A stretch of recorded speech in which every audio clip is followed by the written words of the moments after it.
सम्पूर्ण नेपालीहरूमा मेरो न्यानो नमस्कार। देशप्रेमी युवाहरूमा पनि मेरो न्यानो नमस्कार र देशप्रेमी युवाहरूलाई सम्मानका साथ सपोर्टिङ गरिन्छ। जुन देशमा भइरहेको विकृतिको बारेमा खुलेर पनि विरोध गरिन्छ।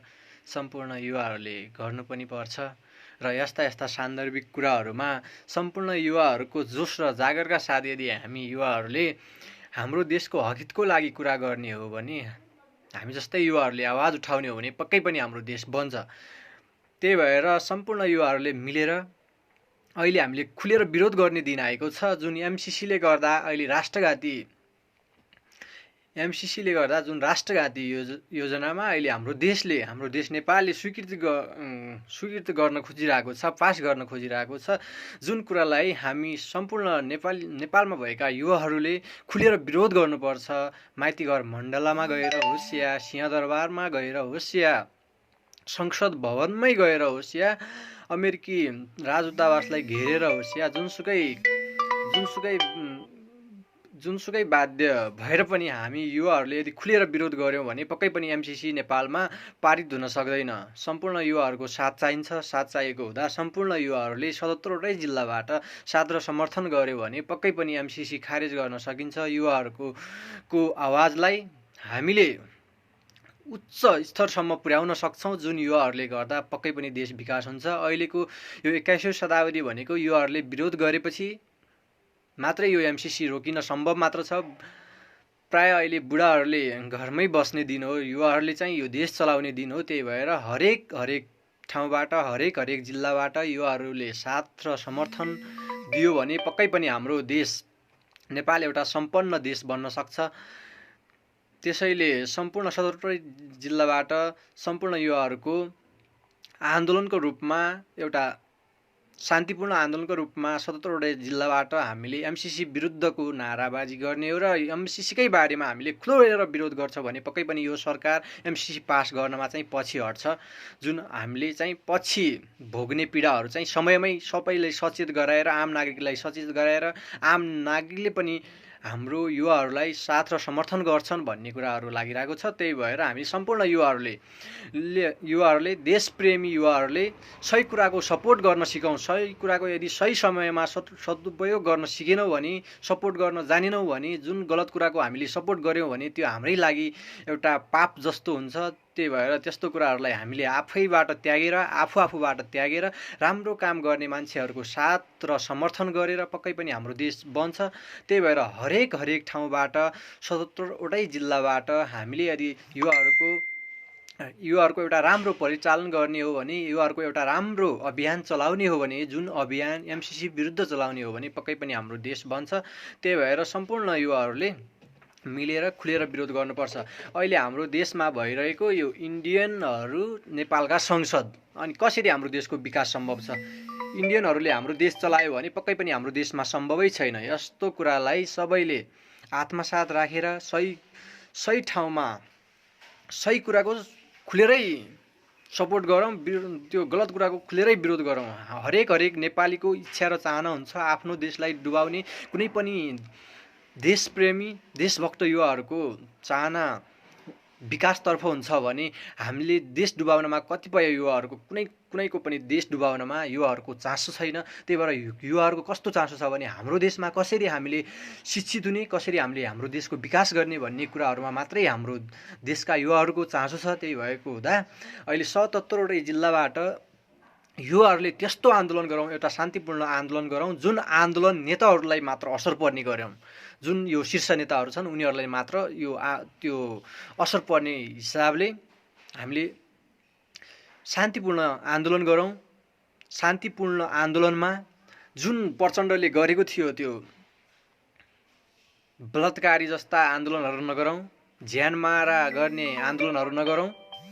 त्यस्ता आन्दोलनहरू नगरिकन एकदम शान्तिपूर्ण आन्दोलन गरौँ र सम्पूर्ण हाम्रो देशमा भइरहेको भ्रष्टाचारी नेताहरूलाई हामी जस्तै युवाहरूले मिलेर तिनीहरूलाई हामीले देश निकाल्न सक्यो भने पक्कै पनि हाम्रो देश बन्छ। तर आँट र हिम्मत गर्यो भने हाम्रो देशको युवाहरूले गर्छ, हाम्रो देशको गोर्खालीले गर्छ, हाम्रो देश देशले बल्ल विकास पाउँछ। अहिले हाम्रै देशमा इन्डियाको पनि नागरिकता छ, नेपालको पनि नागरिकता छ। संसद भवनमा चर्किएर खुब हिन्दीमै बोल्नु परिरहेको यस्ता सांसदहरूलाई हामीले देशबाटै तिनीहरूलाई हामीले देश निकाला गर्नुपर्छ। तिनीहरूको नागरिकता थुतेर तिनीहरूलाई हामीले जसरी एउटा हाम्रो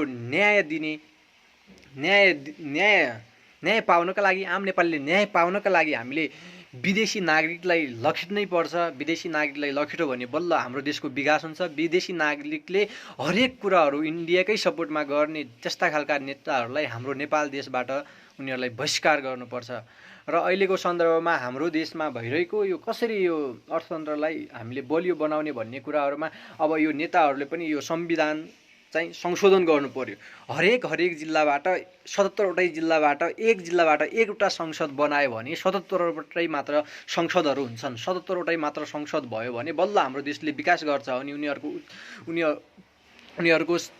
देशलाई हाम्रो अर्थतन्त्रमा धेरै असर पनि पर्दैन। 77वटै जिल्लाबाट 77वटै मात्र प्रत्यक्षतर्फ यो प्रत्यक्ष निर्वाचन गरेर राष्ट्रपतिको लागि पनि प्रत्यक्ष जनताको भोटिङ नै गरेर यदि राष्ट्रपति र प्रधानमन्त्रीको लागि चुनाव गर्ने हो भने पक्कै पनि हाम्रो देशले मुहार फेर्न सक्छ। र 77वटै जिल्लाबाट 77वटै संसद मात्र जिताएर 601 संसद नराखिकन संविधानलाई संशोधन गरेर अनि 77वटै जिल्लाबाट 77वटा संसदहरू राखेर हामीले चाहिँ उनीहरूले देशको हकितको लागि काम गर्यो भने, त्यसै गरी राष्ट्रपति र प्रधानमन्त्रीको लागि प्रत्यक्ष निर्वाचन भयो भने, जनताले मत हाल्न पायो भने, राष्ट्रपति र प्रधानमन्त्रीको लागि भोट हाल्न पायो भने हाम्रो देशमा भएका सम्पूर्ण आम नेपाली नागरिकहरूले सही भोटको सही सदुपयोग गरेर उपयुक्त व्यक्तिलाई हामीले त्यो मतदानमा जिताएर उसले देशको हकितको लागि काम गर्छ भन्ने आम नेपालीहरूको गुनासो यही नै छ। यो सरकारले अहिले प्रत्यक्षकारी खै त यिनीहरूले यस्तो कार्यविधि ल्याइदिएको संविधानै संशोधन गर्दैन। यस्ता यिनीहरूले संविधान संशोधन गर्यो भने अहिलेको राष्ट्रपति प्रधानमन्त्री यो कहिले पनि यिनीहरू प्रधानमन्त्री र राष्ट्रपति जस्तो पदमा सफल हुँदैनन्। किनभने हाम्रो देशमा भएका युवाहरूले एउटा त्यस्तो व्यक्तिलाई चयन गर्छ जुन हाम्रो देशको हकितको लागि सही कुराको आवाज उठाउँछ र आम नेपालीहरूको लागि खुसीको खबर हुन्छ। त्यस्तो व्यक्तिलाई हामीले त्यो प्रधानमन्त्री र राष्ट्रपतिमा मतदान गराएर विजेता बनाउँछौँ। उहाँले चाहिँ बल्ल हाम्रो देशको विकासको हकितको लागि काम गर्छ। अहिले कस्तो भइरहेको छ भने हाम्रो देशमा 601 संसदहरू छन् जुन भोटिङै भएको छैन। तिनीहरूलाई पनि यहाँ लिएर संसद बनाएर तलब भत्ता मात्रै खुवाउने काम गर्यो भने यसरी कहिले पनि देश माथि उठ्दैन र देश कहिले पनि कङ्गाल बनाउने कामहरू यो नेताहरूले गरिरहेको छ। त्यही भएर समयमै यिनीहरूको बुद्धि पलाओस्। समयमै 77वटै जिल्लाबाट अहिले हामीलाई धेरै चाहिएको छैन। एउटा गरिब देशलाई गरिबै कानुन जस्तै बनाएर यिनीहरूले सही समयको सही सदुपयोग, सही पैसाको सही ठाउँमा सदुपयोग होस् भन्ने हाम्रो देशमा भएका सम्पूर्ण युवाहरूको आवाज हो। त्यही भएर यस्ता कुराहरूमा 77वटै जिल्लाबाट 77वटै मात्र संसद भयो भने बल्ल आफ्नो जिल्लामा कसरी प्रबन्ध गर्ने, कसरी हामीले आम युवाहरूलाई रोजगारको बाटो सिर्जना गर्ने भन्ने कुराहरू बल्ल नेताहरूले सोच्छन्। अनि तिनीहरू प्रत्यक्षकारी निर्वाचन भयो भने, राष्ट्रपति र प्रधानमन्त्रीको लागि भयो भने जनताले सही भोट मतदान गरेर अमूल्य मतदानको सही सदुपयोग गर्न सक्छन् आम नेपालीहरूले बुझिसक्यो को नेता कस्तो, कुन पार्टी कस्तो भनेर बुझिसक्यो। त्यही भएर अब हामीलाई यो पार्टीभित्रको मान्छे भन्दा पनि बाहिरकै मान्छे प्यारो लाग्न थालिसक्यो। बाहिरकै मान्छे, जुन मान्छे अहिले पार्टीमा आबद्ध छैन, जुन नेकपामा आबद्ध छैन, जुन काङ्ग्रेसमा आबद्ध छैन, जुन त्यो भाजपामा आबद्ध छैन, त्यस्ता पार्टीहरूमा आबद्ध नभएको मान्छे चाहिँ अहिले देश चलाउन सक्छ। त्यस्ता मान्छेहरू धेरै छन् हाम्रो देशमा। त्यस्ता मान्छेहरूले देश सुधार्छन् भनेर यो नालायक सरकारले त्यस्ता चाहिँ संविधान संशोधनको प्रस्ताव ल्याउँदैन। किनभने त्यस्तो प्रस्ताव ल्यायो भने जनताबाट प्रत्यक्ष राष्ट्रपति र प्रधानमन्त्रीको लागि चुनाव भयो भने यो भ्रष्टाचारी नेताहरूले सही स्थानमा उपयुक्त स्थानमा राष्ट्रपति जस्तो उपयुक्त स्थानमा र प्रधानमन्त्री जस्तो उपयुक्त स्थानमा यिनीहरू कहिले पनि यिनीहरूको पुग्ने आँट र हिम्मत छ भने त यिनीहरूले संविधानलाई संशोधन गरेर जनताको हकितको लागि जनताबाटै निर्वाचन गराउने आँट र हिम्मत हुनु पर्यो यो सरकारलाई। त्यस्तो नभएको हुँदा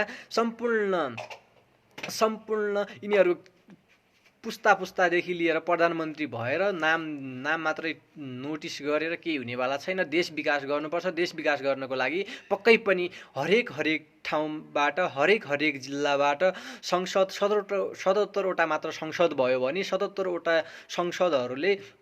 संसदहरूले आफ्नो जिल्लामा कसरी विकास गर्ने भन्ने त्यस्तो खालको यदि चेतना भयो भने पक्कै पनि हाम्रो देश बन्छ।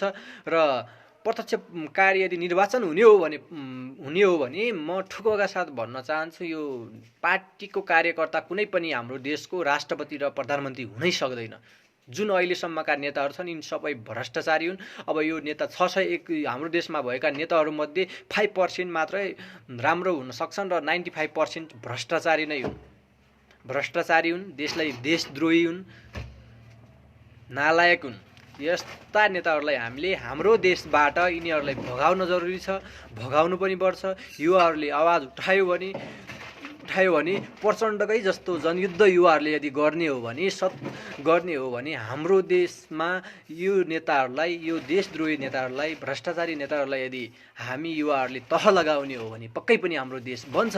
त्यही भएर हामी युवाहरूले 77वटै जिल्लाबाट साथ र समर्थन गरेर सबैको सहयोगमा एउटा त्यस्तो आबद्ध युवाहरूको एउटा त्यस्तो समूह बनाएर जुन देशको हकितको लागि बोलोस्, जुन भ्रष्टाचारी विरुद्ध अभियान चलाइन्छ त्यस्ता खालका यदि अभियानमा राम्रा युवाहरूले त्यस्तो खालका आवाज उठायो भने पक्कै पनि हाम्रो देश बन्छ र हाम्रो देश राम्रो स्थानमा पनि पुग्न सक्छ। त्यही भएर हाम्रा देशमा भइरहेका युवाहरूको जनचेतना धेरै पढेका छन्, नपढेको होइन। हाम्रो देशका युवाहरू धेरै ट्यालेन्ट छन्, वैज्ञानिक छन्, धेरै नगर्न सक्ने कामहरू पनि युवाहरूले नै गरिरहेछन्। हाम्रो देशका युवाहरूले हाम्रो देशलाई यति विकसित बनाउन सक्छन् कि धेरै विकसित बनाउन सक्छन्। हाम्रै देशका युवाहरूले अहिले खाडीको देशहरूमा कति विकसित बनाइसक्यो। जुन हाम्रै देशमा यो नेताहरूको बुद्धि पलाओस्, सही समयमा सही बुद्धि पलाओस्, हाम्रै देशमा उचित खालका उद्योग धन्दाहरू खोलेर हाम्रै देशमा यो युवाहरूलाई यदि रोजगारी दिने हो भने हाम्रो देशको अर्थतन्त्र पनि बलियो भयो, हाम्रो देशकाहरूले हाम्रै देशमा रोजगारी पाउने भयो। सो कुरालाई मध्यनजर गरी यो सरकारले यस्ता प्रपोजलहरू ल्यायो भने पक्कै पनि हाम्रो देशले मुहार फेर्न सक्छ। यो नेताहरू, हाम्रो देशमा भएका नेताहरू 95 नेताहरू भ्रष्टाचारी र देशद्रोही भएकाले हाम्रो देशले चाहिँ अहिले विकासतर्फ नलम्किरहेको हो। त्यही भएर विकासतिर लम्काउनको लागि एउटा यस्तो आन्दोलन अब हाम्रो देशमा जरुरी छ कि जुन युवाहरूको आन्दोलन जरुरी छ। युवाहरूको आवाजलाई सही ठाउँमा पुर्याउनको लागि, युवाहरूको माग पुरा गर्नको लागि युवाहरूले एउटा त्यस्तो आन्दोलन गर्न जरुरी छ जुन हाम्रो देशमा भएका देशद्रोही र भ्रष्टाचारी नेताहरूलाई हाम्रो देशबाट लखेटेर, उनीहरूको नागरिकता थुतेर, उनीहरूको सम्पत्ति हाम्रो सरकारीकरण गरेर सरकारलाई दिएर त्यो नेताहरूलाई हाम्रो देशबाट भगायो भने बल्ल मात्र हाम्रो देशले मुहार फेर्न सक्छ। त्यही भएर यस्तो साथ र समर्थनको लागि सम्पूर्ण युवाहरू 77वटै जिल्लाहरूबाट सम्पूर्ण युवाहरूको साथ र समर्थन रह्यो भने पक्कै पनि हाम्रो देश विकास हुन्छ।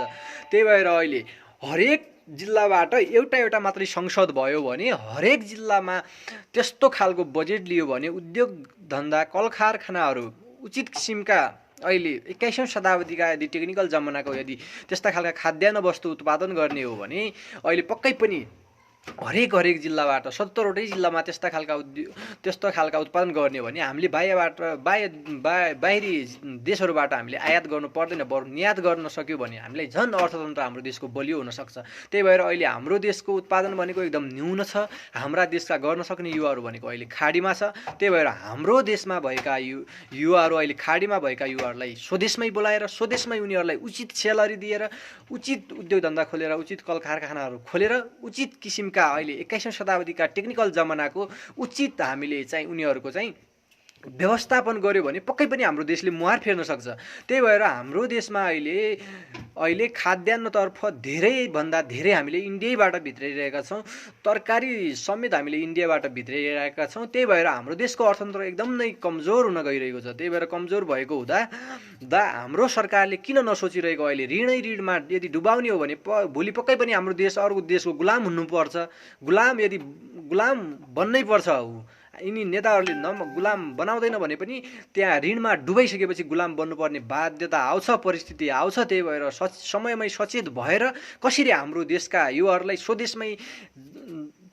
स्वदेशमै हामीले उचित खालका जबहरू दिएर कसरी हाम्रो स्वदेशमै हाम्रो युवाहरूलाई अटाउने र हाम्रो स्वदेशको कसरी विकास गर्ने, हाम्रो नेपाल देशको कसरी विकास गर्ने भन्ने यस्तो कुराहरू हाम्रो नेताहरूको मस्तिष्कमा चाहिँ भरिन अति आवश्यक छ। अहिलेको समयले मागिरहेको छ। अहिलेको हाम्रो यो सिचुएसनले मागिरहेको छ। देशै अहिले हाम्रो प्रत्येक नेपालीको टाउकोमा 39,000 समथिङ त्यस्तै पढ्न आउँछ। त्यही भएर अहिले हाम्रो देशमा यदि अर्थतन्त्र यदि बलियो बनाउने हो भने पक्कै पनि हाम्रो देशमा भएको 80 लाख युवाहरूलाई स्वदेशमै अटाउनुपर्छ। स्वदेशमै अटायो भने पक्कै पनि हाम्रो देश बन्छ। हामीले हाम्रो ठाउँमा भएको, हाम्रो गाउँमा भएको, हाम्रो वार्डमा भएकै भ्रष्टाचारी गर्ने नेताहरूलाई हामीले लात हान्न जरुरी छ। यदि हामीले लात हान्न सकेनौँ भने उनीहरूले झन् भ्रष्टाचारी गर्छन् र युवाहरूको एउटा त्यस्तो समूह बनाऊ जुन भ्रष्टाचारी गर्छ उनीहरूलाई हामीले पक्रने, उनीहरूलाई कालो मोसो दोल्ने अनि जुत्ताको माला लगाउने। यदि त्यस्ता काम एउटामा गरिदियो भने अरू सबै चाहिँ कस्तो हुन्छ भने अरू सबै भ्रष्टाचारी गर्नेहरू आफै सतर्क हुन्छन्। त्यही भएर 2-3 जनामा मात्रै हामीले गर्नुपर्छ। त्यस्तै गरी हामीले त्यो सानै तहदेखि हामीले गाउँबाटै गर्ने हो भने गाउँबाटै हामीले नगरपालिकासम्म गर्न सक्छौँ। नगरपालिकादेखि हामीले चाहिँ महानगरपालिकासम्म गर्न सक्छौँ। महानगरपालिकासम्म गऱ्यो भने चाहिँ हामीले जिल्लैबाट गर्न सक्छौँ। जिल्लैबाट गऱ्यो भने एउटा राजधानीसम्मै पुग्छ हामीहरूको आवाज। अनि त्यसै गरी हामीले त्यस्तै भ्रष्टाचारी गर्ने नेताहरूलाई र देशद्रोही नेताहरूलाई कालो मोसो दल्ने हो, जुत्ताको माला लगाउने हो भने उनीहरूको सम्पत्तिलाई हामीले सरकारीकरण गरेर उनीहरूको सम्पत्ति जफत गर्ने हो, सरकारलाई जफत गराइदिने हो भने पक्कै पनि हाम्रो देशले मुहार फेर्न सक्छ। त्यस्ता नेताहरूलाई हामीले लात हान्नुपर्छ, त्यस्ता नेताहरूलाई कालो मोसो दोल्नुपर्छ र त्यस्ता नेताहरूलाई जुत्ताको माला लाउनु पर्ने दिन आइसक्यो। आउन लागेको होइन, आइसकेको छ। त्यही भएर युवाहरूको साथ र समर्थन चाहिन्छ। युवाहरूको साथ र समर्थन भयो भने पक्कै पनि हाम्रो देशले मुहार फेर्न सक्छ। त्यही भएर युवाहरूको लागि खै त हाम्रो यति 80 लाख युवाहरूको लागि खै त बजेट यो नालायक सरकारको, खै त युवाहरूलाई रोजगारीको एउटा पनि बजेट आएको, खै त उद्योग धन्दाहरूको, कल कारखानाहरूको उचित किसिमको अहिले खाद्यान्न वस्तुहरूको उत्पादनको लागि खै त यो सरकारले त्यस्तो खालका अहिले प्रपोजलहरू लिएको, खै त त्यस्ता खालका बजेटहरू ल्याइदिएको। अहिले युवाहरूलाई यो सरकारले चाहिरहेकै छैन। युवाहरूलाई अहिले विदेशमा नै युवाहरूलाई हामीले विदेशमा नै सडाउनुपर्छ, विदेशमा नै युवाहरूलाई गुलामी बनाउनुपर्छ भन्ने यो देशका नेताहरूको रणनीति हो। यो रणनीतिलाई हामीले खुट्टाले जुत्ताले फाल्न अति आवश्यक छ। यस्ता नेताहरूलाई हामीले यो देशबाटै निकाल्न सक्यो भने पक्कै पनि हाम्रो देशले मुहार फेर्न सक्छ, पक्कै पनि हाम्रो देश विकासतर्फ लम्कन सक्छ। त्यस्तो भएको हुँदा हरेक ठाउँबाट हरेक युवाले आवाज उठाउन जरुरी छ। अहिले यो 21औं शताब्दीमा नबुझ्ने केटाहरू कोही पनि छैनन्। सबै अहिले अनपढ छैनन्। अहिले पहिलेको जमानामा अनपढ थिए। अहिले हाम्रो राजनीति भनेको पुरानो राजनीति जस्तै भइरहेको छ। अहिले यो 21औं शताब्दी टेक्निकल जमानामा टेक्निकल राजनीति चाहियो हाम्रो देशमा। नि टेक्निकल राजनीति भयो भने पक्कै पनि हाम्रो देशले मुहार फेर्न सक्छ। अहिले यो पुरानो राजनीति चाहिएको होइन। अहिले हामीलाई कस्तो राजनीति चाहिएको हो भने वृद्धले गर्न सक्ने काम पाओस् हाम्रो देशमा, उचित खालको पैसा आर्जन गर्न सक्ने खालको जागिर पाओस् हाम्रै देशमा। युवाहरूले आफ्नै खालको गर्न सक्ने कामकै जागिर पाओस् हाम्रै देशमा। गर्न सक्ने उद्योग धन्दा हाम्रो देशमै होस्। खाद्यान्न उत्पादन गर्न सक्ने उद्योग धन्दाहरू हाम्रै देशमा बजेट लगाओस्। यो सरकारले भ्रष्टाचारलाई यदि एकदम न्यून रोक्ने हो भने पक्कै पनि हाम्रो भ्रष्टाचार यदि गर्ने होइन भने हाम्रो देशमा भ्रष्टाचारलाई 1 नम्बरमा रोक्ने हो भने पक्कै पनि हामीले कुनै देशबाट ऋणै लिनुपर्ने अवस्था छैन। जुन अहिले हाम्रो देशमा अर्बौं खर्बौं भ्रष्टाचार गरेर अहिले यही कोरोनाकै टाइममा 10 अर्ब खर्च गरेर 10 अर्बको यिनीहरूले के लियो? यिनीहरूले आफ्ना कार्यकर्ताहरूको भुँडी ठुलो बनाएको कि के गरेको? यो नेताहरूले 10 अर्ब भन्नलाई सजिलो छ, कति पैसा हो? जनताको पसिना चुहाएर कर तिरेको पैसाको सही सदुपयोग गरेको छैन यो नालायक सरकारले। गाडीहरू हल्का पनि बिग्रिँदा त्यो मर्मत नगरिकन त्यो थन्काएर अहिले BMW चाहियो यिनीलाई, करोडौँको कार चाहियो। करोडौँको कार चढ्ने यिनीहरूको हिम्मत कहाँबाट आयो यिनीहरूको यो कम्युनिस्टको सिद्धान्त कस्तो एउटा करोडौँको गाडी चढ्ने सिद्धान्त हो कि गरिब भएका जनताहरूलाई उचित खालका जागिरहरू दिएर उचित खालका योजनाहरू दिएर जनतालाई खुसी गराउने हो कि यो BMW नै चढ्नुपर्छ भन्ने यस्ता खालका यदि यो नेताहरूमा जनचेतना भयो भने पक्कै पनि हाम्रो देशले त्यो मुहार फेर्न सक्दैन। अहिले हाम्रो देशका युवाहरू गरिब देशका नेताहरूले उचित खालकै सामग्रीहरू प्रयोग गर्न सिक्नु पर्यो। अहिले हाम्रो देशको गरिब मुलुकले अहिले त्यो BMW 1 करोड 2 करोड 5 करोड 10 करोडकै गाडी चढ्ने हिम्मत तिमीहरूको कहाँबाट आयो? तिमीहरूको हिम्मत एउटा साइकल चढ्ने छैन भने तिमीहरूले BMW गाडी चढेर केही पनि हुनेवाला छैन। त्यो अर्बौंको हेलिकप्टर चढेर केही पनि हुनेवाला छैन। त्यो एउटा महामहिम राष्ट्रपतिको लागि सिरिज 6 को लागि अहिले कार्पेट बिछाउनु पर्ने अवस्था होइन। यो अहिलेको अवस्था भनेको कोरोनाबाट पीडित आम नेपालीहरूलाई एउटा उपचार गरेर राम्रो बनाउने योजना बनाउनु पर्ने हो यो सरकारले। अहिले कार्पेट चाहिएको होइन, हामीलाई अर्बौंको कार्पेट चाहिएको होइन, करोडौंको कार्पेट चाहिएको होइन, अहिले करोडौं अर्बौंकै गाडी हेलिकप्टर चाहिएको होइन हाम्रो देशलाई। हाम्रो देशमा भएका युवाहरूलाई सम्पूर्ण आम नेपालीहरूलाई स्वदेशमै जागिर चाहिएको हो। त्यस्ता खालका खै त त्यस्ता खालका बजेटहरू आएको, खै त त्यस्ता खालका उद्योग धन्दाहरूको लागि बजेट आएको। यो नालायक सरकारले त्यही भएर समयमै सही कामको सही सदुपयोग गर्नको लागि यस्तो कुरालाई मध्यनजर गरेर सही कुराको लागि देशको हकितको लागि यदि आवाज संसदहरूले उठाउनै पर्छ। संसदहरूले कसैको गुलाम बन्नु पर्दैन। हाम्रो देशमा एउटा स्वतन्त्र देशको नेताहरूले यदि कसै देशको चाइनाको गुलाम बनिरहेको छ भने हाम्रो देश पक्कै पनि विकास हुन सक्दैन। इन्डियाको गुलाम बनिरहेको छ भने पक्कै पनि हाम्रो देशले विकास हुन सक्दैन। अहिले गुलाम किन नबन्ने हो? संसदहरू नागरिकता यिनीहरूसँग इन्डियाको छ, नेपालको छ, दुईटा नागरिक छ। यिनीहरू इन्डियाकै नागरिक भएर उनीहरूकै पक्षमा यदि त्यस्तै खालले लाग्ने हो भने पक्कै पनि हाम्रो देशले मुहार फेर्न सक्दैन। त्यही भएर सम्पूर्ण नेपालीहरूले अब यो बुझ्न जरुरी छ कि आउँदो चुनावमा हामीले कस्ता खालका नेताहरूलाई चुन्ने, कस्ता खालका युवाहरूलाई चुन्ने, कुन युवाहरूले हाम्रो देशको हकितको लागि उचित खालका देशका हकितका लागि कुरा उठाउन सक्ने युवाहरू अहिले हाम्रो देशमा युवा नभएको होइन। संसदमा हेर्नुस् न, एउटा देशद्रोही नेताले बोल्दा अहिले हाम्रो एउटा न्यायप्रेमी दिदीले, गङ्गा दिदीले जुन हाम्रो संसदमा अहिले त्यस्तो ठाउँमा एउटा यस्तो चर्चा पाइराख्नु भएको छ कि जुन देशद्रोहीले बोल्दाखेरि, भारतीय चेलीले बोल्दाखेरि हाम्रो नेपालको संसदमा मेरो रगत उम्लिन्छ त्यत्तिकै बनेको होइन। हामी युवाहरूको पनि त्यसै गरी हामी युवाहरूको पनि रगत उम्लिन्छ। अब यो उम्लिसकेको रगतलाई हामीले चिस्याउन खोजिरहेको छैनौँ। हामीले अब भ्रष्टाचारी गर्ने नेताहरूलाई र देशद्रोही नेताहरूलाई अब हामीले तह लगाउने, यो तातो रगतकै बेला हामीले तह लगाउने उपाय खोजिरहेका छौँ। त्यही भएर समयमै सचेत हुनुहोस्, समयमै नेकपा सचेत हुनुहोस्, काङ्ग्रेस सचेत हुनुहोस्। अब खबरदारी गर्न चाहन्छौँ, समयमै सही मस्तिष्कमा सही कुराको सचेत हुनुहोस्। अब त्यस्तो टाइम होइन, यो पुरानो राजनीति चल्दैन हाम्रो देशमा। अब 21औं शताब्दीको राजनीति ल्याउनुहोस्, हामी स्वीकार्न तयार छौँ, धन्यवाद दिन तयार छौँ। हाम्रो देशको हकितको लागि बजेट ल्याओस्, युवाहरूको लागि बजेट ल्याओस्। आम नेपालीहरूले स्वदेशमै रोजगारीको त्यस्तो खालका बजेटहरू ल्यायो भने हामी साथ र समर्थन दिन्छौँ, हामी हौसला प्रदान गर्छौँ। हाम्रा यो नेपालका नेताहरूलाई हामी हरेक ठाउँमा हरेक स्वागत गरेर हरेक ठाउँबाट हरेक हौसला प्रदान गर्छौँ हाम्रा नेताहरूलाई। अहिले हाम्रा युवाहरूको लागि अहिले त्यस्तो खालका बजेट ल्याइदिएको छैन यो सरकारले। हाम्रा युवाहरूलाई स्वदेशमै रोजगार दिन्छ भन्छ, खै त बजेट ल्याइदिएको, खै त उचित खालका उद्योग धन्दाहरू खोलिदिएको। खै त्यत्तिकै हावादारी कुरा गरेर उखान टुक्काको भरमा देश चलाउने होइन। अहिले सही खालको देशलाई यदि विकासतिर लम्कने खालको युवाहरूलाई यदि सही ठाउँमा हामीले राष्ट्रपति प्रधानमन्त्री जस्तो यदि त्यस्तो खालको पद दिने हो भने पक्कै पनि हाम्रो देशले मुहार फेर्न सक्छ।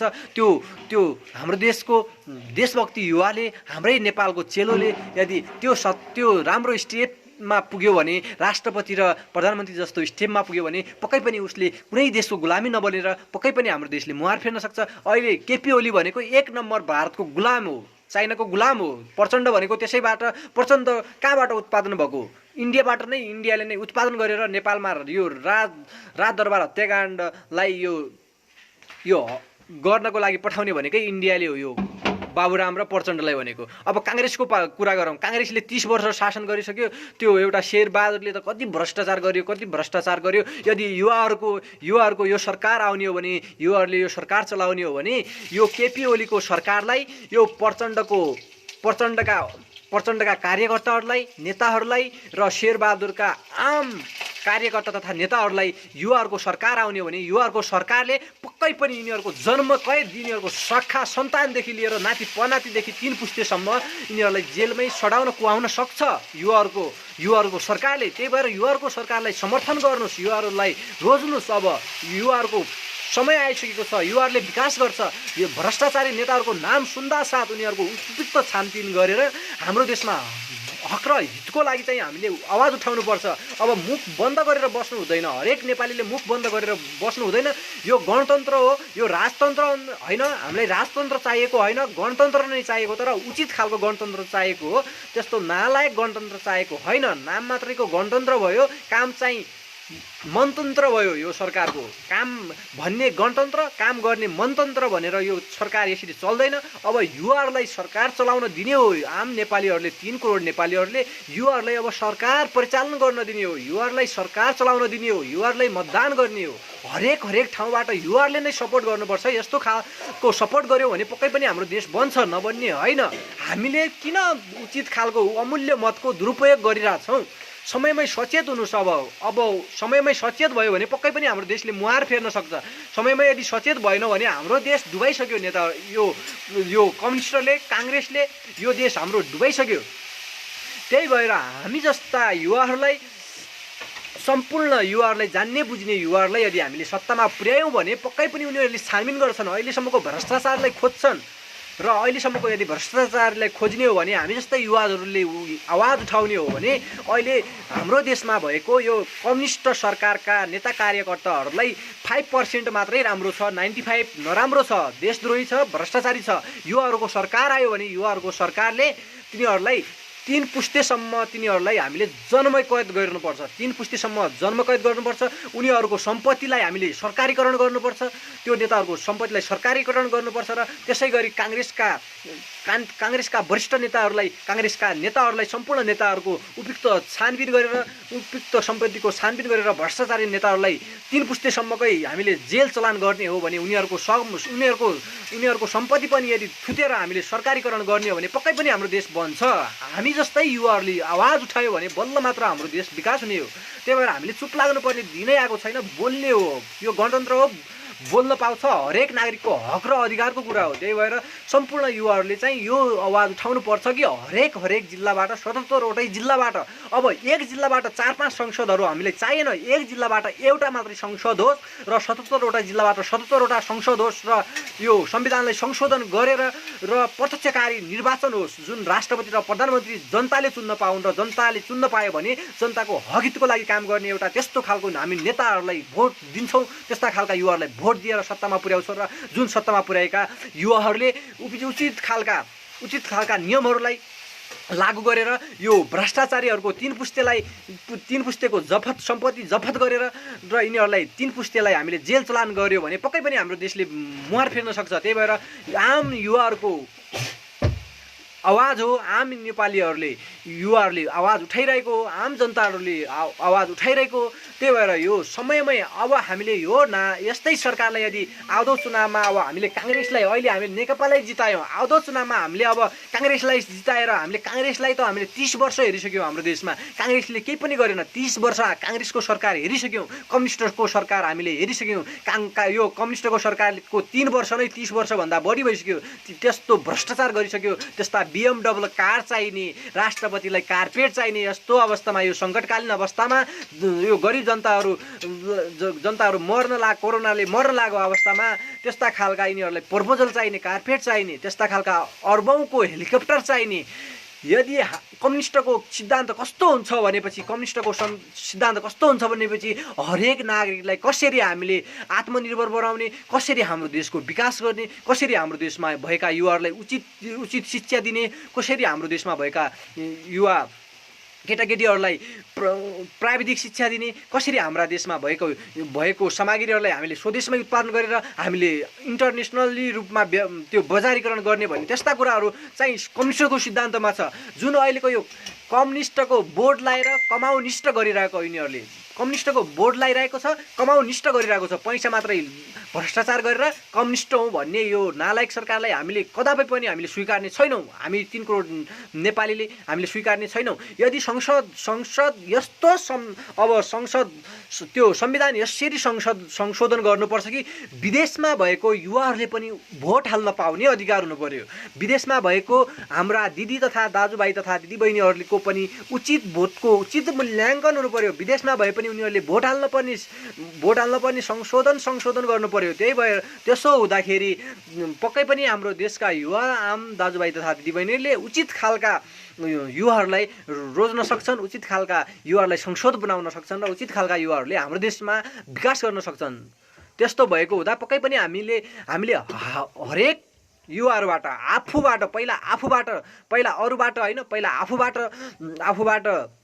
असल बन्न सिकौँ, फेरि अरूलाई असल बनाउन सिकौँ। त्यही भएर भ्रष्टाचारलाई हाम्रो देशबाटै हटाउँ। भ्रष्टाचारलाई यदि न्यूनीकरण गर्ने हो भने पक्कै पनि हाम्रो देश बन्छ। अहिले हाम्रो देशको अर्बौँको योजनाहरू भ्रष्टाचार गरेर काम 10% पनि भएको छैन, 90% भ्रष्टाचार गरेर पक्कै पनि हाम्रो देशले मुहार फेर्न सक्दैन।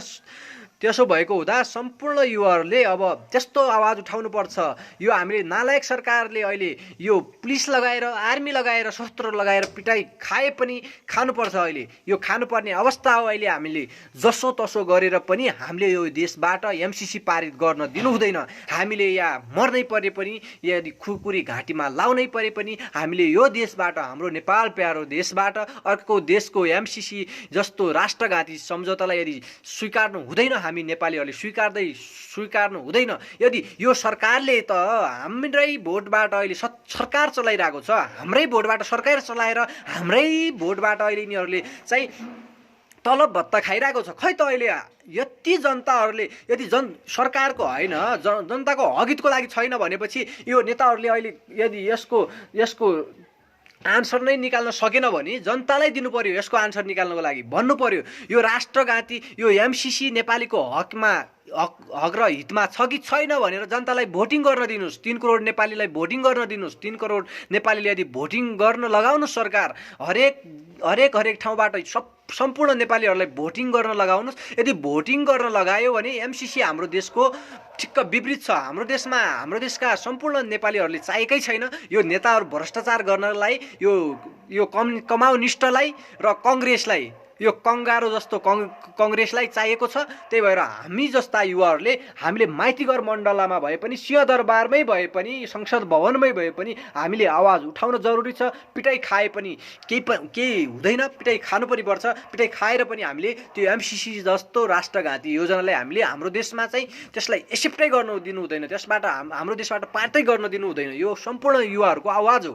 त्यही भएर सम्पूर्ण हरेक ठाउँबाट हरेक नेपालीले, हरेक युवाहरूले साथ र समर्थन गर्नुपर्छ। आफ्नो आफ्नो जिल्लाबाट हामीले अब त्यस्तो आन्दोलन चर्काउन जरुरी छ कि जुन युवाहरूको लागि खै जब, युवाहरूको लागि स्वदेशमै खै त जब गरेको यो सरकारले, त्यस्ता खालका हामीले आवाज उठाउनुपर्छ। त्यस्ता खालका आवाज उठायो भने पक्कै पनि हाम्रो देशले मुहार फेर्न सक्छ। त्यस्ता खालका फेरि हाम्रो आउँदो बजेटमा हाम्रा युवाहरूको लागि त्यस्तो खालको हाम्रो बजेट आउन सक्छ।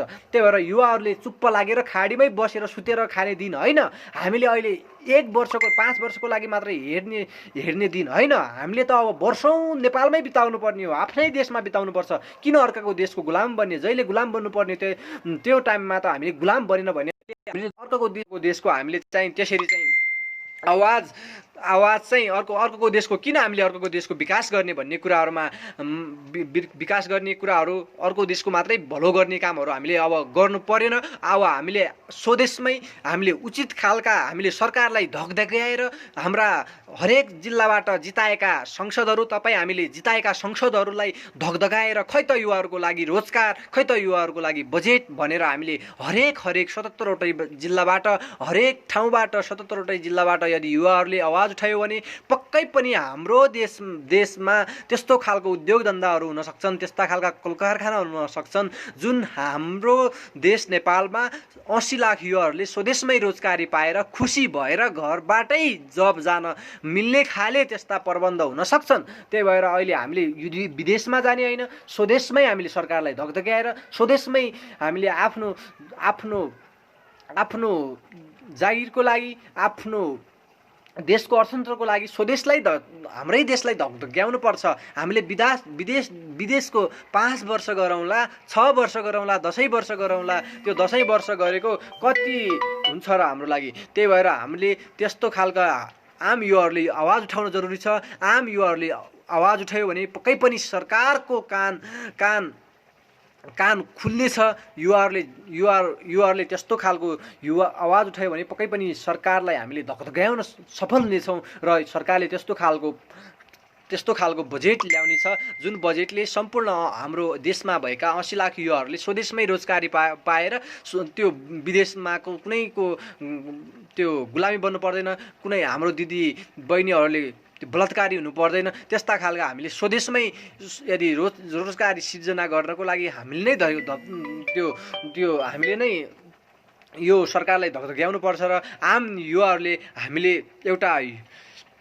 एउटा हरेक युवाबाट हरेक किसिमको विकास हुन्छ, हरेक किसिमको युवाहरूमा विकास गर्न सक्ने क्षमता हुन्छ र त्यस्ता खालका विकास गर्न सक्ने युवाहरूलाई हामीले सही ठाउँमा पुर्याएर उनीहरूले सही हाम्रो देशको हितको लागि विकास गर्न सक्छन् भन्ने कुराहरूको लागि सबैलाई म यो कुरा चाहिँ जानकारी गराउन सक्छु। हाम्रो देशमा अहिले सरकार चलाउने भएकै यो शेरबहादुर देउवा, केपी ओली यो 60 वर्षभन्दा माथि अब यो राजनीति गर्न छोड्यो भने वृद्ध भत्ता खाने दिन आइसकेको छ।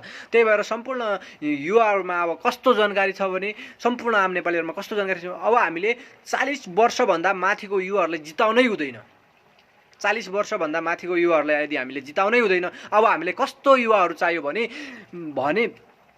25 वर्षै किन नहोस्, 25 वर्ष उसमा परिपक्व दिमाग होस्, उसले देशको हितको लागि आवाज उठाउन सकोस्, विकास गर्न सकोस्, त्यस्तो खालको उसको मेन्टालिटी होस् र पक्कै पनि हाम्रो देश बन्छ। 25 देखि हामीले यदि 40 वर्ष बीचको युवाहरूलाई यदि हामीले संसद बनाउने हो, सरकार चलाउने अधिकार दिने हो भने त हाम्रो देशले विकास होइन, एसियाकै यस्तो विकसित देश हुन सक्छ जुन हामी नेपालीहरूले अहिले कल्पनै गरेको छैन, त्यस्तो विकास हुन सक्छ। अहिले हाम्रो पैसा आर्जन गर्ने भनेको हामीले पर्यटकीय क्षेत्रहरूमा धेरै पैसा आर्जन गर्न सक्छौँ। अहिले हाम्रो देशमा भएका सुनखानीहरूलाई, तामाखानीहरूलाई हामीले स्वदेशमै हामीले उत्खनन गरेर धेरै पैसाहरू आर्जन गर्न सक्छौँ। अहिले हाम्रो देशमा कति विश्वकै दोस्रो धनी देश जलस्रोतमा अहिले त्यति पानी खेर गइरहेको छ। यदि युवाहरूको लागि त्यस्तो खालको बजेट ल्याइदिने हो भने हामीले पानीलाई नै बोटलिङ गरेर शुद्धिकरण पानी गरेर यदि पानी बेच्ने हो भने त्यो अरू देशहरूलाई बेच्ने हो भने हाम्रो देश पानीबाटै धेरै पैसा कमाउन सक्छ। त्यही भएर यो सरकारले गर्न नचाहेर मात्रै हो। हाम्रो देशमा थरीथरीका जडीबुटीहरू छन्, हरेक त्यो विश्वकै देशहरूमा नभएको जडीबुटीहरू हाम्रो देशमा छ। हाम्रो देशमा गर्न सक्ने युवाहरूको लागि उचित किसिमको प्रबन्ध नभएर हाम्रो देशका युवाहरूले विदेश जान खोजिरहेको। हाम्रो देशले हाम्रै देशमा उचित खालका प्रबन्ध यदि मिलाइदियो भने, सरकारले यदि त्यस्तो खालको युवाहरूलाई हौसला प्रदान गरेर यदि बजेट त्यस्तो खालको ल्याइदियो भने पक्कै पनि हाम्रो देशका युवाहरूले चाहिँ हाम्रो देशलाई चाहिँ धेरै विकसित बनाउन सक्छन्।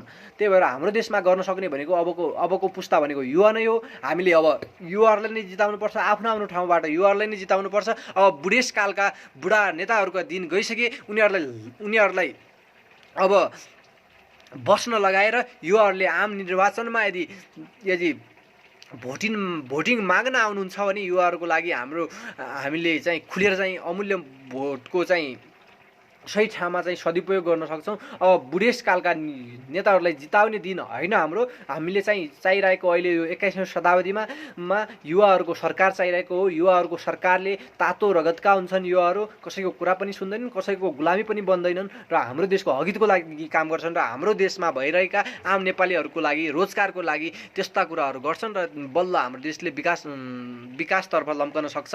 त्यस्ता खालका युवाहरूलाई हामीले सरकार चलाउन दिने हो। अब हामीले बुढाहरूलाई दिएर काम छैन, उनीहरूको पुरानै राजनीति हो, उनीहरूको टाइम नै सिद्धिसक्यो। अब नेपालमा उनीहरू बुढाहरूलाई हामीले जिताएर अब हाम्रो देशमा विकासै हुँदैन। उनीहरूको राजनीति भनेको पुरानो राजनीति हो। अब हामीलाई आधुनिक जमानाको आधुनिक राजनीति चाहिरहेको हो। आधुनिक राजनीति भयो भने बल्ल हाम्रो देशका युवाहरूले रोजगारी पाउँछन्। हाम्रो देशमा भएका दिदीबहिनी तथा दाजुभाइहरूले स्वदेशमै रोजगारी पाउन सक्छन् र हाम्रो देशको अर्थतन्त्र पनि बलियो हुन्छ। कुनै देशको ऋण पनि माग्नु पर्दैन। अहिले हरेक नेपालीको टाउकोमा ऋण बोकेको छ भने त्यो ऋण पनि भाग्छ अनि कुनै देशको गुलामी बन्नु पर्दैन। एउटा सानो उत्तर कोरिया जस्तो देशले त अहिले विश्व हल्लाइरहेको छ भने पक्कै पनि हाम्रो देशमा त्यस्ता खालका साइन्टिस्टहरू छन्, गर्न सक्छन्। तर यो सरकारले उनीहरूलाई चाहिँ ध्यानै दिएको छैन, ध्यान आकर्षण नै यो सरकारको भएको छैन भने त्यही भएर चाहिँ हाम्रो देशका युवाहरूले अहिले विदेशिनु परिरहेको हो।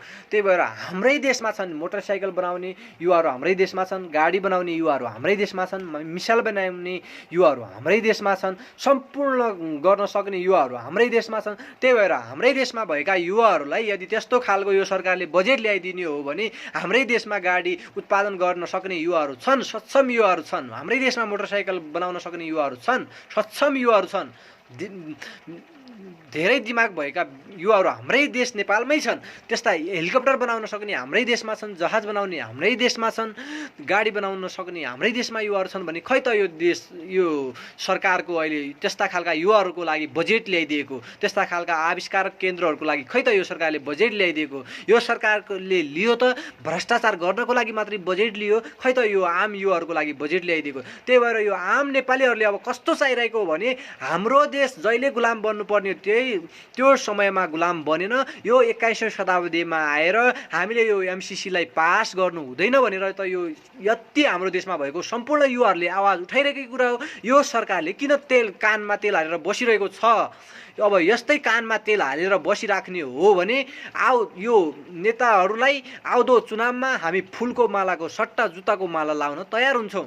त्यही भएर चाहिँ सम्पूर्ण हरेक ठाउँबाट सम्पूर्ण युवाहरूको अब त्यस्तो आवाज उठ्छ जुन देशको विकासको लागि आवाज उठ्छ, जुन भ्रष्टाचारी गर्नेहरूलाई कालो मोसो दल्ने, देश निकाला गर्ने जस्ता हाम्रो युवाहरूको त्यस्तो अब समूह परिचालन हुन्छ जसले गर्दा हाम्रो देशले एउटा त्यस्तो विकासतर्फ लम्कने एउटा यस्तो उपाय पाउँछ जुन हाम्रो देशको हितको लागि धेरै राम्रो फाइदा पनि हुन्छ। हाम्रो देशले गर्न खोजिरहेको अहिले भ्रष्टाचार हाम्रो देशका नेताहरूले, त्यो भ्रष्टाचारलाई रोक्नको लागि हामीले एउटा उपयुक्त पार्टी खोल्नु पर्यो। हामीले युवाहरूको लागि उचित खालको हामीले प्रबन्ध गर्न सक्ने त्यस्तो खालको चाहिँ हामीले यदि नेपालमै यदि युवाहरूको रोजगारीको लागि यदि नेपालमै सिर्जना गर्न सक्ने त्यस्तो खालको उद्योग धन्दाहरू यदि हामीले नेपालमै गर्न सक्यो भने पक्कै पनि हाम्रो देश विकासतर्फ लम्कन्छ, पक्कै पनि हाम्रो देशको अर्थतन्त्र बलियो हुन्छ। यो तर्फ चाहिँ हाम्रो देशका नेताहरूको ध्यान नगइकन BMW कार चाहियो, अर्बौंको हेलिकप्टर चाहियो, कार्पेट चाहियो। त्यस्तो कार्पेटले गर्दा अहिले हामीले कार्पेट चाहिएको होइन, अहिले हाम्रो देशको अर्थतन्त्र बलियो बनाउनुहोस्। अर्थतन्त्र धेरै बलियो बनायो भने अर्बौंको होइन खर्बौंकै गाडी चढ्नुहोस्, खर्बौंकै हेलिकप्टर चढ्नुहोस्, खर्बौंकै जहाज चढ्नुहोस्। नचढ्नुहोस् भनेको होइन, पहिला हाम्रो देशमा भएका युवाहरूलाई स्वदेशमै रोजगारी देऊ, स्वदेशमै उचित खालका कल कारखानाहरू उद्योग धन्दाहरू खोल अनि हाम्रो देशको अर्थतन्त्र बलियो बनाउनुहोस्। हाम्रो देश एउटा विश्वमा त्यस्तो चिनाउन सक्ने बनाउनुहोस्। आणविक हतियारहरू हाम्रै देशमा उत्पादन गर्नुहोस्, गाडी हाम्रै देशमा उत्पादन गर्नुहोस्, तरकारीहरू हाम्रै देशमा उत्पादन गर्नुहोस्, खाद्यान्न बालीहरू धान मकै गहुँ हाम्रै देशमा उत्पादन गर्नुहोस्। हाम्रो देशको अर्थतन्त्र बलियो बनाउनुहोस्। तपाईँहरू करोडौँको होइन अर्बौं खर्बौंको गाडी चढ्नुहोस्, नचढ्नुहोस् भनेकै छैन। अहिले हाम्रो देशमा ऋण मागेर किन अर्बौं खर्बौंको गाडी चाहिरहेको हो? अहिले हाम्रो देशमा विकास गर्ने टाइम हो, यो अर्बौं खर्बौंको गाडी चढ्ने दिन होइन। एउटा अहिले हाम्रो नेपालका नेताहरूको एउटा साइकल चढ्ने हैसियत छैन। अहिले BMW करोडौंको खरबौंको गाडी चाहिरहेको होइन, जहाज चाहिरहेको होइन, कार्पेट चाहिरहेको होइन। हाम्रो अहिले मायामहिम राष्ट्रपति श्री 6 ज्यूलाई अहिले हाम्रो गरिब देशको अर्थतन्त्र हेरेर गाडी किन चाहिएको छ? यो सरकारलाई हिँडेर पैदल गरेर जानुस्। विकसित देशहरूमा साइकलमा चढाएर त्यस्तो विकसित देशहरूका नेताहरूले साइकलमा चढेर यात्रा गरिरहन् भने तिमीहरू साइकल होइन हिँडेरै यात्रा गर्नुपर्छ भन्दै र सम्पूर्ण युवाहरूलाई अब हामीले सम्पूर्ण युवाहरू यदि त्यस्तो खालको संसद आउँछ भने सम्पूर्णले खुलेरै हामीले सहयोग गरेर सपोर्टिङ गरेर हामीले हरेक आफ्नो आफ्नो ठाउँबाट हामीले उपयुक्त खालका युवाहरूलाई भोटिङ गरेर उपयुक्त निर्वाचनमा विजय गराएर आउँदो चुनावमा उपयुक्त खालका नेताहरूलाई चुनेर युवाहरूलाई चुनेर नेताहरूलाई यो काङ्ग्रेसको नेताहरूलाई चुनेर भनेको होइन मैले, यो नेकपाको नेताहरूलाई चुनेर भनेको होइन, यो राजपा भाजपाको यो भने होइन मैले। अब हाम्रै देशमा भएको युवाहरूलाई जिताउनुहोस्, जुन पार्टीमै आबद्ध छैन, जुन स्वतन्त्रबाट उठ्नुहुन्छ, हरेक जिल्लाबाट स्वतन्त्रबाट उठ्नुहुन्छ, त्यस्ता खालका युवाहरूलाई जिताउनुहोस्। पक्कै पनि हाम्रो देशले मुहार फेर्न सक्छ। स्वयं त्यस्तो गऱ्यो भने हरेक जिल्लाको हरेक युवाहरूको हरेक दिदीहरूको आवाज हाम्रो युवाहरूले उठाउन सक्नुहुन्छ भन्दै सम्पूर्णहरूमा राम्रो लागेमा राम्रो कमेन्ट गरिदिनु होला, नराम्रो लागेमा सजेसनको लागि कमेन्ट गरिदिनु होला भन्दै सम्पूर्ण आम नेपालीहरूमा शुभ रात्रि भन्न चाहन्छु। हस्त नमस्ते, जय देश, मेरो गौरव।